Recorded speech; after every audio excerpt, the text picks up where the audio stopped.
Good afternoon. Today we're going to talk about oral presentations. Now, regardless of whether your presentation is intended to persuade, inform, or entertain, the format is the same: introduction, body, and conclusion. The structure of these is very similar to the structure in which you've been writing all semester. Your introduction has 4 points: get your audience's attention, establish your credibility, preview your main points, and state your thesis. The tactics for gaining your audience's attention are very important to use, and they're similar to what you used in your writing process this year. If you do not start by getting your audience's attention, likely you never will. So start by asking a question, telling a joke that you're certain is funny, making a shocking statement, giving a statistic, or relaying a story that will relate to them. After you get their attention, next you need to establish your credibility. Make sure your audience understands that you know what you're talking about. You might do this through giving your title, your degree, explaining how you've been conducting your research, or your affiliation with whoever or whatever you're representing in your presentation. After you establish your credibility, you're going to preview your main points and state your thesis.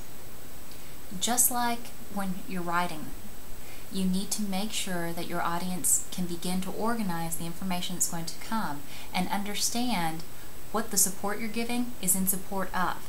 So previewing your main points and stating your thesis, although you may do that in one sentence, they're very, very important components.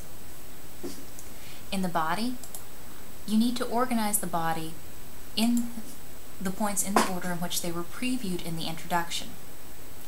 As long as you're following a logical order, it doesn't matter what that order is.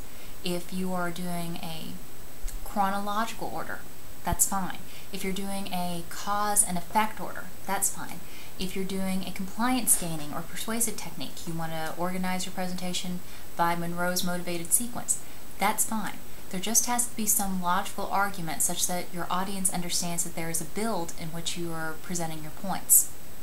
A build that will ultimately result in your conclusion, where you will review all your points together and finish strong by calling your audience to action. Again, in the business world, we always want to end our communication with a strong call to action. Your final project this semester is going to involve a team presentation. Team presentations are a little unique because everybody needs to be involved.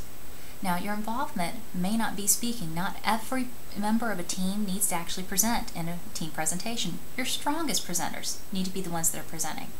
The others can be involved in the question and answer session. They can help develop the visual aids. They can help do research. Everyone needs to be equally knowledgeable about the presentation, but not necessarily a speaker.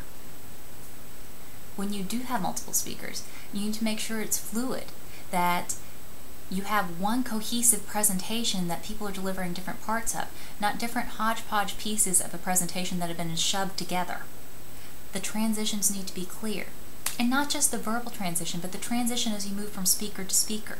You need to make sure that it's clear that speaker 2 knows their cue and is already approaching the podium when speaker 1 is wrapping up. There doesn't need to be any lag between presenters. And if you are not speaking, your job is just as important as the speakers, because you are giving them their credibility and you are making them look entertaining, because as your teammate is up there speaking, you need to be looking at them like they are saying the most fascinating things you've ever heard. You need to be fully engaged in giving that nonverbal feedback, because if you don't care and you're part of the project, why in the world would the audience care? You are justifying their attention. So everybody is involved in a team presentation, whether they are actually speaking or not. Also, when you're giving a presentation, whether it be individual or team, you need to make sure that your attire is credible. For men, professional dress involves making sure you're wearing at least a tie or jacket to go with your nice collared button-up shirt, that you are color coordinated, so you're wearing a black tie, or sorry, a black belt with black shoes, or a brown belt with brown shoes, because color mismatch is actually considered to be unprofessional. You need to make sure that your facial hair is intentional. Clean shaven is preferable, but if you're going to have facial hair, that's okay. It just needs to be clear that your facial hair is supposed to look the way it does.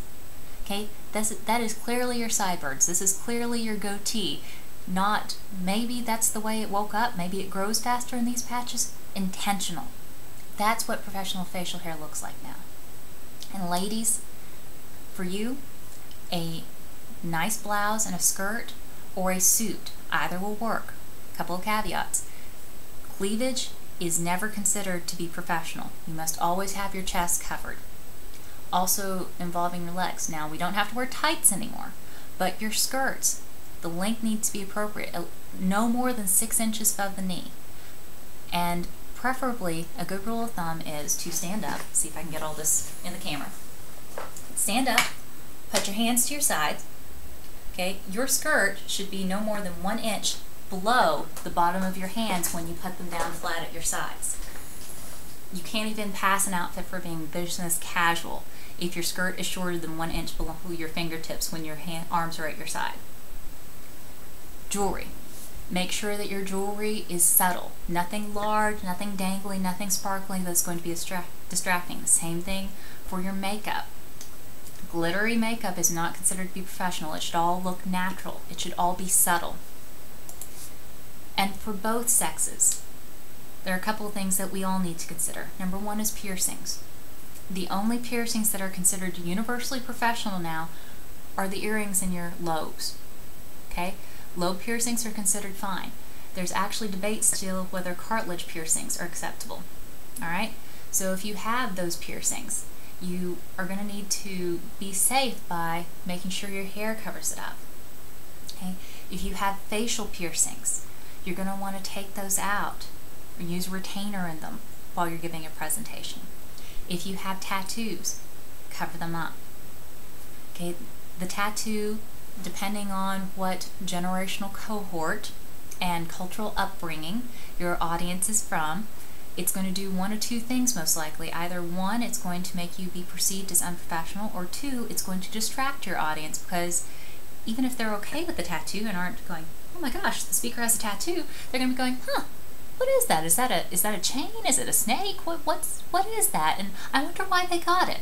So either way, it's going to detract from what you're saying. So cover up your tattoos regardless of your feelings about them. And your hair.